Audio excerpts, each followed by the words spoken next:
Okay, it's 5 p.m., so we're going to call the meeting to order, and the first item is approval of the agenda.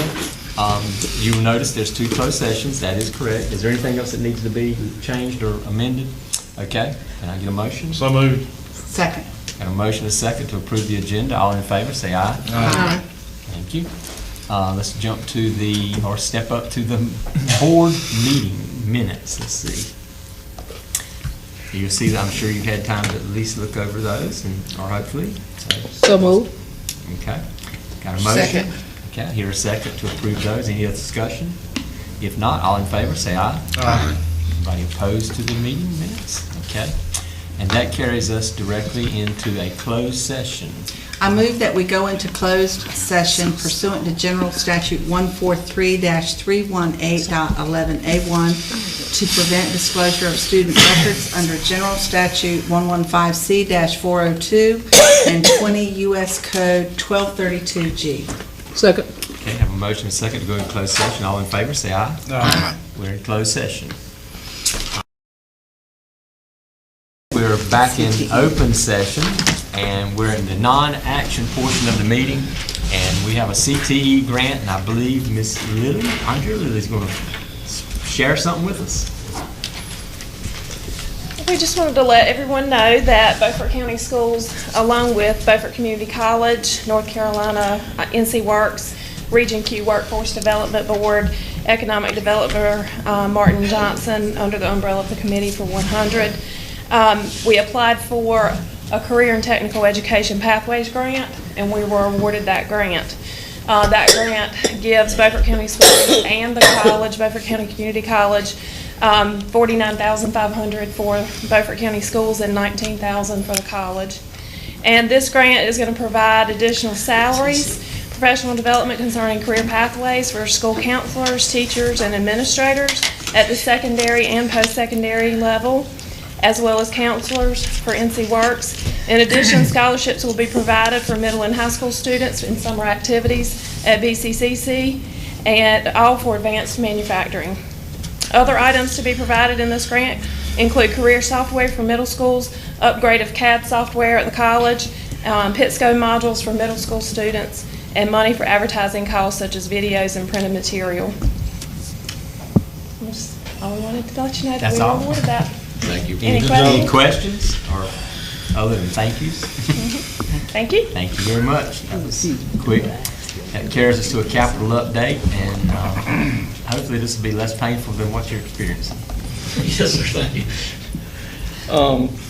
I think Ms. Lisa Ford had put on capital on board docs. There was 1 picture or 2 pictures concerning 3 pictures concerning EdTech. Do you want us to look at it? That's been addressed, yes, sir. Okay. We put some brake signs on there to make sure they were warned of the incline, and we marked the cement, so they've been done.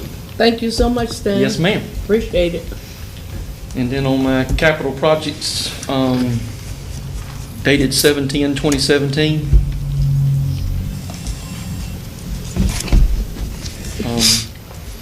Which 85% completed work. Correct, yes, sir. And that's basically ask any questions y'all may have concerning the projects that are not completed or listed with anticipated completion dates from our contractors.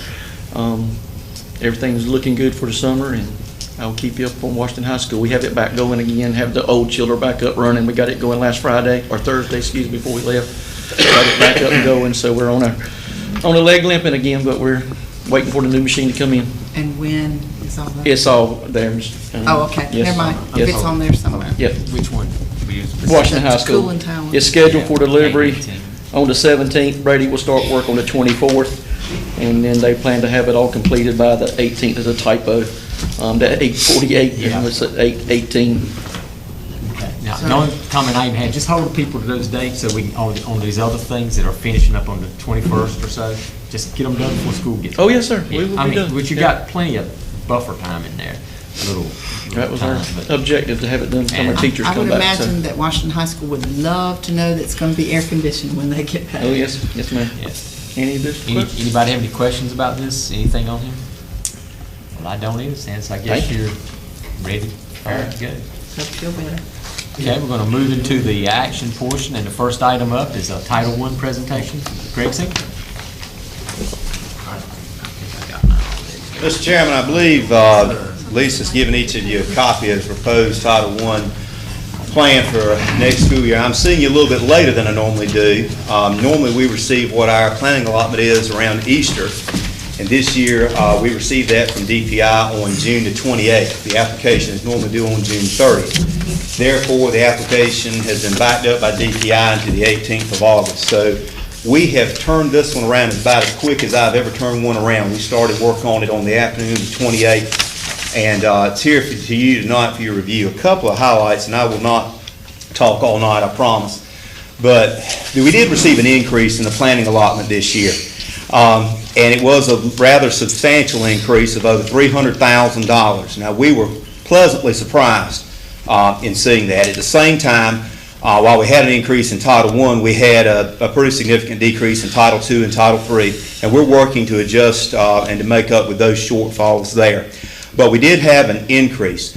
When I discovered that we had received this increase in funding, I know that it has been a concern of the board for several years that not all of our K-5 schools in the county have received funding through the program. So I spoke with Dr. Phipps, and in planning this application, our goal was to try to, number one, to make sure that we did not cut anything as far as district set-asides, or we did not cut any staff from any school allocations, but at the same time to try to bring Chocowinity Middle School on board, which was the final school with 5th grade in the county that was not served.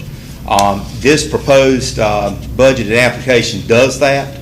The second page highlights the actual school allocations. The first page highlights the district allocations. At the same time, we're still able to set aside some money to assist with some district initiatives that Dr. Phipps and Andrea worked with, such as iReady. That was a surprise that we were able to continue doing that, so we were pleased that we could. And again, the biggest highlight, I guess, this year is that with the increased funding, it looks like we could add Chocowinity Middle on without adversely really affecting any of the other 7 schools. So with that, I'll be glad to take any of the questions that you have at this time. Anyone have any questions?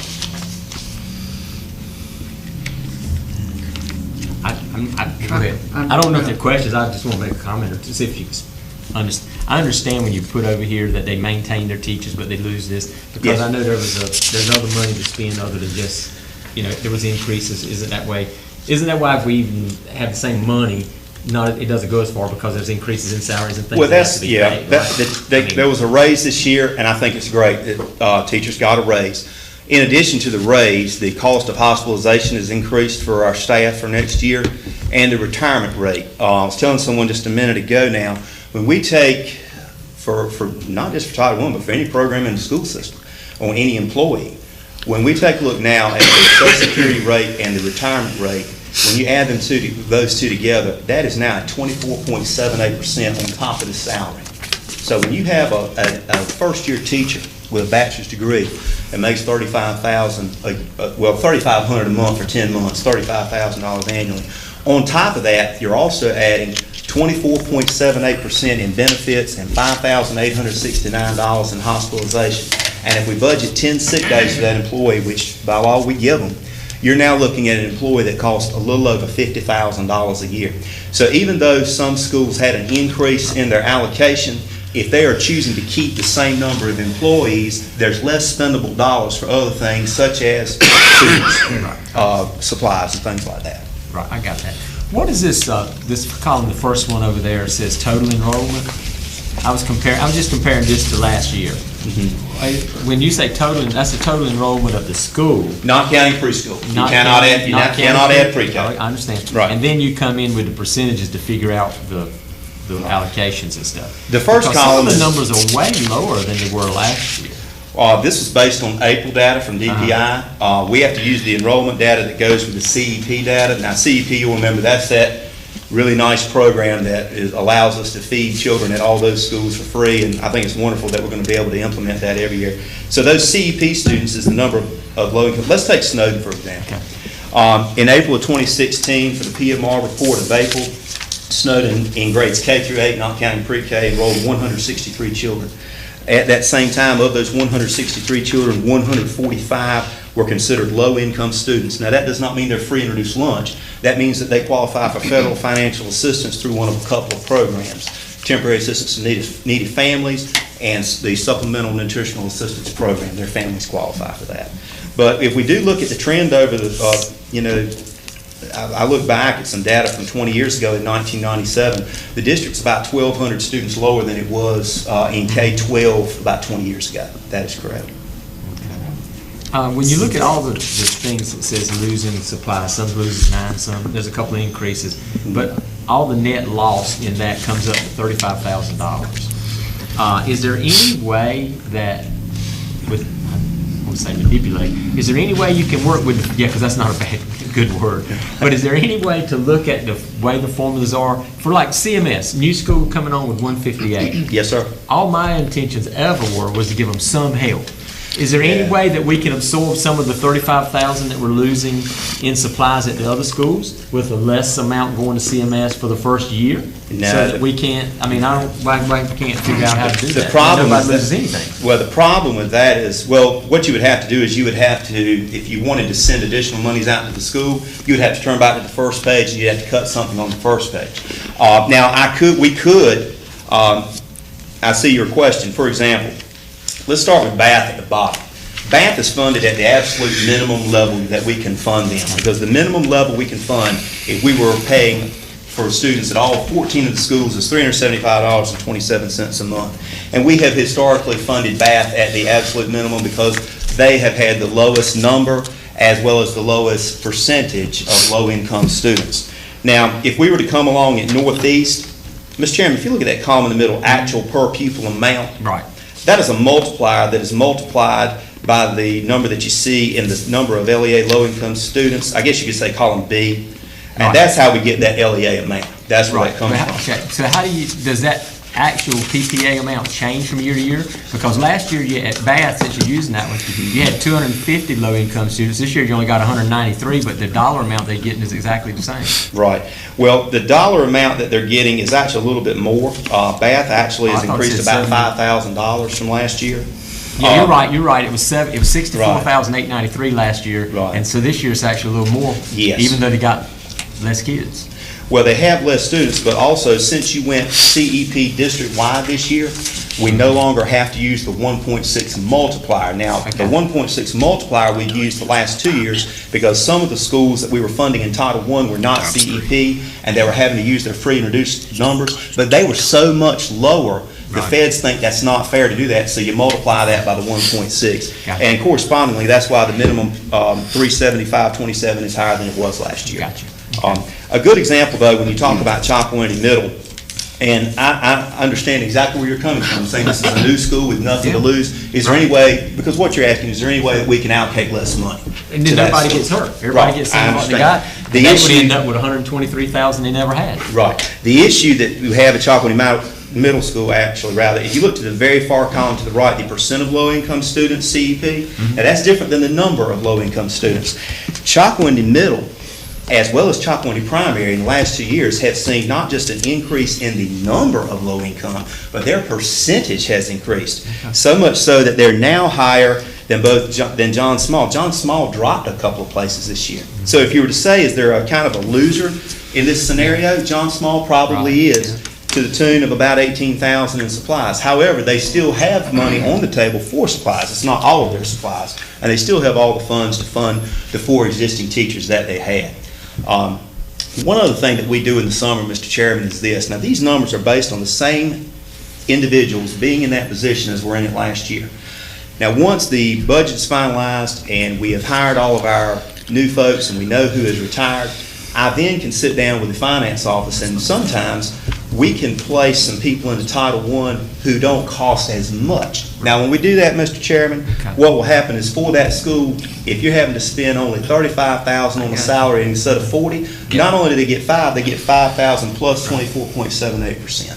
All I was trying to do was just try to help everybody get what they already had and still help CMS. I mean, I was just thinking there had to be a way to work it out, but I mean, that's what you got to do then. I have a question. Yes. PD stands for professional development, is Yes. that correct? Yes, ma'am. Is that is that a required amount to be spent based on the percentage of money that they're getting, or is No, that ma'am. a chosen amount? I guess my question is, historically can what a they have. principal choose to do something differently with the money that is allocated for, like if they're gonna get I'm looking at John Small, they're gonna get $10,000 for or less for professional development? Because you got decrease/maintain. The maintain was, they maintained 10,000 in professional development, and what I did. And they're gonna lose 18,000, so do they That's have right. to spend the entire 10,000? No, Or ma'am. can they use that to make up the difference Yes, in the ma'am. loss of supplies? They certainly So can. that'll be a school-based decision? Yes, ma'am. With the principal, SIT team, whoever's making those decisions? That's correct. And Ms. Walker, what I did was I just put in what they did last year, and I tried to keep things as similar to as to where they were last year. But certainly, if the principal, with advisement from the school improvement team at that school or any other, decided, you know what, let's take this 10,000 and make up some of the supplies we lost, we could certainly do that. Likewise, a school that had an increase, like Chocowinity Primary, for example, even with the salaries of their teachers increasing, they had enough of an increase that they'll still have more spendable dollars for other things. Now, I just put that in tutors because the principal there has historically used that in the past, but she could say that she doesn't want to do that anymore. Okay. She would have the choice to do that. So it's based on where they have historically spent the funds. And that leads me to my last comment. You've done a lot of work, and I appreciate it. Well, thank you. This is the actual sheet that you gave us last year? Yes. And remember when you asked out to the principals what we actually doing with the money, because the board requested to know that? Yes. And you gave me, Yes, not I me, remember that. you gave everybody. Right. What, each school, how they were using it? Yes. The question I have, because I don't remember at the time, Mm-hmm. which department, who actually works with schools in developing this plan? Or are we saying that we send you $200,000 and it's entirely up to the school to sit team at that school to decide what they want to do with that money? Upon advisement from the That district. doesn't make sense to me. Well, the federal law is very clear on it, actually. Once the funds goes out to the school, the purpose of Title I is for those decisions to be made by the folks closest at the school level by a decision of school-based stakeholders. In North Carolina, traditionally, what schools use is their school improvement team. A requirement of that also is to have a parent involved with that process. Here in Beaufort County, though, I believe the majority of our schools, they work with our curriculum department. Many of our principals do a really good job with that in order to implement some of the things that they are working with. I noticed we were talking about a principal a moment ago that was in here a little bit earlier, and she works very close as far as with making those decisions. But ultimately, under federal law, it's up to the principal with authority of the team. Now, part of our job is oversight. If we see something that is fishy, or if we see something that this is not adding up, yes, then we step in, I immediately make the superintendent aware of it. I do. And I know I already knew some of that. I knew that it's up to them to make the decision. What I'm saying, and looking at my curriculum director here too, surely you guys have some input into how they spend $200,000 to $300,000 in schools. Hopefully. And if you don't, I certainly hope somebody starts having some input, whether the final decision is made then. And the reason I'm doing that is I'm leading to this. I want you to come back to this board in the next few months and bring what those plans are. We want to see how they're spending this $1 million in our schools, and especially CMS. I want to see their plan, because if we're going to send them $158,000, I do not want $158,000, and hopefully the board feels somewhat this way, on things that they're already doing. This is for something different to help move them forward. So I want to see what their plan is, how they plan on spending $158,000. Has to be Does that supplemental. make any sense to anybody? Has to be supplemental under federal law. Right, It has to be right. over and above the effort that they're doing Right. with state and local dollars. Right. In other words, it cannot supplant what they're doing with state and local dollars. It But- has to be over and above. And I agree, but if we don't see it as a board, we don't know it. Well, I can, once we work with the principals, because what I will do, once the application is approved, and then there's quite a bit of work that I have to do with the state application online. But once we sit down and once the principals tell me how they would propose to spend those money, it's just a budget printout. I can get that to Dr. Phipps. He'll be glad to get that to you. Because they're hiring new teachers at CMS, and I see it says it could be as many as 3. I'd like to know that they've done that and what they're using them for. Or they could choose to do some other Or they things could too. choose to do something else. That's That's right. why I want to see the plan. I want to see what they chose. Sure. But your office can provide them guidance on how to stay within the legal ramifications. We all, everything, part of my job is if approving purchase orders or staff is to make sure that they are within the legal guidelines of federal law. Now, I'll be honest, I'm not a curriculum expert. I'll leave that to Dr. Phipps and Ms. Liv. They're the curriculum experts. We have a curriculum expert right here. That's right. I'm not. I'm just a bureaucrat. So my job is to get it out there. You've been called a lot of things. I didn't know you were a bureaucrat. Well, that's what some people Most of them think. But, but at any rate, my job is to make sure that we're following the law and that if we're audited, that we're in compliance with federal and state guidelines. In no way would I ever attempt to be a curriculum expert, although I do know a little bit about it, but that's not my area of Well, expertise. thank you for this. This gives us a lot of information, and it'll let us, if everybody needs to hold on to it, so we'll have a point of reference when you come back to tell us what was spent. What the thing was. One thing I would mention, this was an increase, and I have spoken with several Title I directors in the state that had an increase, but I've also spoken with some that did not experience an increase. This is based on the poverty percentages from the U.S. Census Bureau from 2015. We had a storm here during that time, and anytime there's a hurricane, the poverty numbers do go up. I tell you that and caution you just in knowing that while, yes, we had an increase this year, I have no guarantee that it would be the same next year or that it could be a decrease. So just a word of caution about You that. never know. Any last questions? If not, what's the board's pleasure on this plan? Move approve, Mr. Chairman. Second. Yeah, got a motion and a second. I'll give you one last time for any discussion. No? All in favor, say aye. Aye. Anybody opposed? Thank you for all your hard work. Have a good one. Thank you. Field trips. I don't- We have I don't see one. we have one, and it's Washington, D.C. trip in April, and Principal Nixon from P.S. Jones thought this had been sent in, or there was an oversight of getting the approval. This is something they've done for a couple of years that involves a charter bus and a travel company. They met technically in May, and it allows parents to have a payment plan. It's been a wonderful trip, a positive experience, and we just want to make sure that we were official. I wanted to bring it back in front of you so there weren't any surprises. Is that 8th grade? It's 8th grade. It's been a great trip for them. Everything's Yeah. done. So I Okay. just want to Move get approval. approval. So here a second. Okay, got a motion and a second. All in favor, say aye. Aye. Thank you very much. That carries us to another closed session. I move that we go into closed session pursuant to General Statute 143-318.11A1 to prevent disclosure of confidential personnel files under General Statute 115C-321. Second. Got a motion and a second to go in closed session. All in favor, say aye. Aye. Thank you very much. We're in closed session. Could I see just the board? We're back in open session, and first item is to approve the personnel agenda. So moved. Second. Got a motion and a second to approve the personnel agenda that was just discussed. All in favor, say aye. Aye. Any opposed? Okay. Have two other motions I'd like to entertain.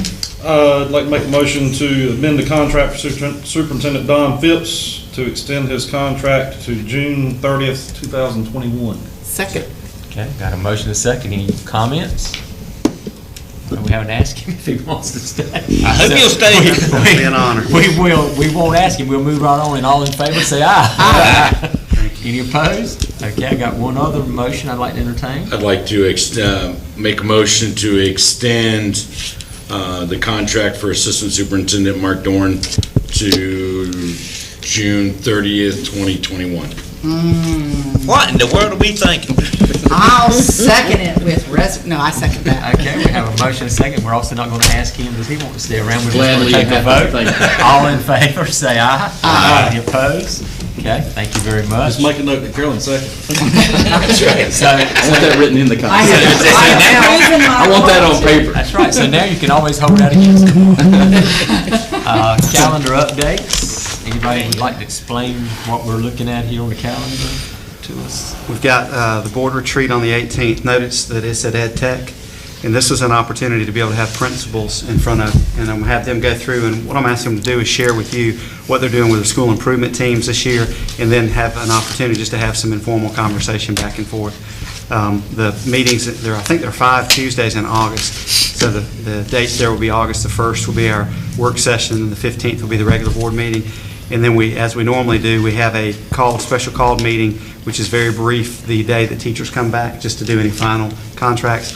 And I'd like to ask if your schedule would allow to do another leadership or instructional services retreat on the 17th. There's quite a bit that we're doing with the new adoption and some things we've got going on with literacy, and our curriculum team would like to be able to share with you without having to do it in the confines of and be struggling for time in a regular meeting. But if we could do something on the 17th of August before teachers come back. 17th. What's the day of the week is that? I think that'll be a Thursday. 17th is on a Thursday. I cannot meet during the day on the Thursday. Can we do a 5:30 or 5 o'clock? Five's good. It would need to be a later afternoon meeting for for us too, so. Is 5 too early for anybody? I mean, I know we got working folks here out of town. What day are you talking about? Thursday, the 17th of August. How's it pay attention? I am paying, I'm trying to look at my calendar too. He's using technology over there. Yeah, that's fine. 5 o'clock? That's what I was asking, is 5 or 5:30, which is? Either one. Okay. 5's for. He says 5. Okay, can you send it back out to us? Okay. Any board member updates? No, before you leave that, Oh, I'm sorry. Mr. Chairman, is it possible, Dr. Phipps and Mark, that we can start our committee meetings back with the minority hiring? I gave you a break, because you were like having so much budget fun going on. We were. So, What, is that the first day of school? I'm thinking probably, maybe the, July. What about the 26th or the 27th of July? I'll be out of town. Both times? Yes, ma'am. Both days? Leaving on the 26th. And Well, if I could- those are the only days I'm taking, that Thursday, Wednesday and Thursday. Okay, what about you, Mark? I will be here on Wednesday. I can do it on the 26th. That's fine, that's fine. I'm just getting a lot of calls about it. Sure. I don't want people lose interest. What time? What time would be 5? We normally do it at 5. Yeah, 5 is okay? fine. Can 5 you is send it fine. out to us, Lisa, so we'll have it? Okay. It's on the 26th. All right. Now, any board member updates? Superintendent updates? No, sir, we're just in the throes of summer, which is very busy for us, and looking forward to getting things set up for everyone to come back in not too long from now. Okay, if not, I make a motion, we adjourn. Second. a motion is second. All in favor, say aye. Aye. Thank you very much.